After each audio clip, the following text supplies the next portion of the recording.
शिंदे जी, परिणीति शिंदे जी। महोदय, मुझे आपने इस ऐतिहासिक दिन में अपनी बात रखने का अवसर दिया, मैं आपका तहे दिल से शुक्रिया अदा करती हूँ। मैं उस राज्य से हूँ जहाँ संत ज्ञानेश्वर, संत तुकाराम और संत रोहिदास जैसे अनेक संतों ने समाज को प्रेम और सद्भावना दी। दूसरी तरफ शिवाजी महाराज, संभाजी महाराज और शाहू महाराज जैसे शूरवीरों ने अपनी दूरदृष्टि से सामाजिक एकता और न्याय संगत समाज प्रणाली की स्थापना की। मैं उस महाराष्ट्र की पुत्री हूँ जहाँ महिलाओं के अधिकार सुनिश्चित करने हेतु अनेक आंदोलन द्वारा महात्मा ज्योतिबा फुले, क्रांति ज्योति सावित्रीबाई फुले जैसे समाज सुधारकों ने समाज को एक नई दिशा दी। मैं उस महाराष्ट्र की बेटी हूँ जहाँ के महान सुपुत्र डॉक्टर बाबा साहेब अम्बेडकर जी ने इस देश को संविधान के रूप में एक सशक्त और न्याय संगत लोकतांत्रिक मूलाधार प्रदान किया। पर आज उसी महाराष्ट्र में बीजेपी के सरकार के शपथ विधि के बिल्कुल 5 दिन बाद उसी संविधान की प्रत की विटंबना की जाती है। मैं इस बात का निषेध करती हूँ। परभणी जिले में संविधान के प्रत की विटंबना की गई। संविधान के हीरक महोत्सव के उपलक्ष्य में जब मेरे विचार रखने का मौका मुझे मिला तो मैं ये जरूर कहूंगी कि संविधान सिर्फ एक किताब या नियमों की एक संगति सूची नहीं है, बल्कि मेरी जान है संविधान, मेरी पहचान है संविधान और इस देश की आत्मा है संविधान।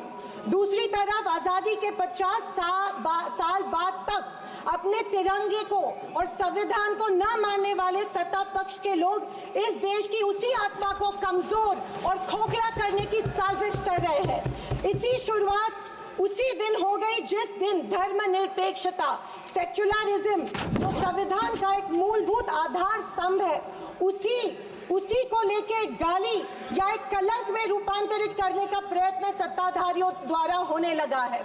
सेक्युलरिज्म को आज भी इस भारत देश की पहचान है, उसे सत्ताधारी पक्ष एक कमजोरी कर रहे हैं या एक बीमारी साबित करने की होड़ में लग गए हैं।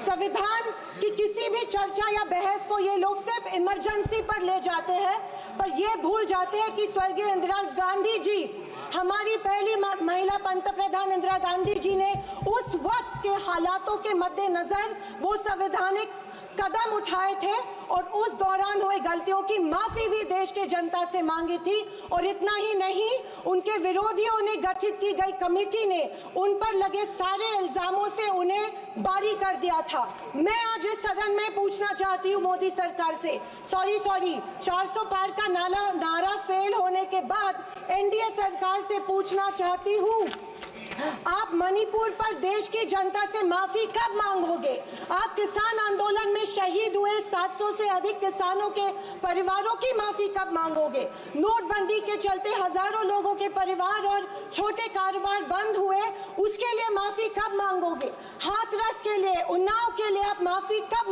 मांगोगे? आए दिन महिलाओं पर हो रहे अत्याचारों के लिए माफी कब मांगोगे? जो बदलापुर में मासूम बच्चों के ऊपर मोलेस्टेशन हुआ, उसके लिए आप कब माफी मांगोगे?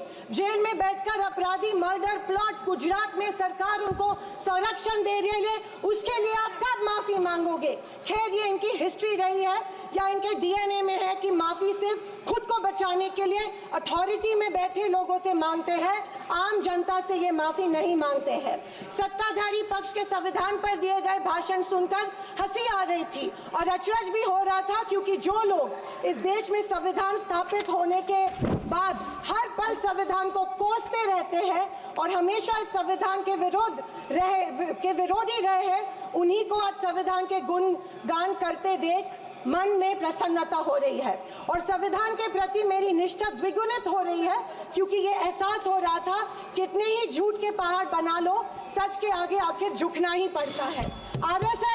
आरएसएस ने तिरंगा को माना नहीं था। उन्होंने कहा था कि 3 अंक अशुभ होता है, तो क्या ब्रह्मा विष्णु महेश अशुभ है? जो हम 3 रेखाएं माथे पे लिखते हैं वो अशुभ है? क्या त्रिशूल अशुभ है? ये मैं इन्हें पूछना चाहती हूँ।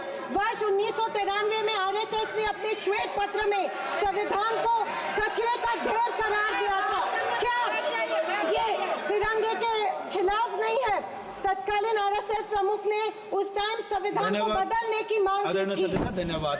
आरएसएस महिलाओं को हमेशा पुरुषों से कमजोर समझती है। आरएसएस हमेशा महिलाओं को पुरुषों से कमजोर समझती है। ये अफसोस होता है कि प्रधानमंत्री जी उनके ट्विटर हैंडल फॉलो करते हैं जो महिलाओं को गंदी गंदी गालियां देते हैं।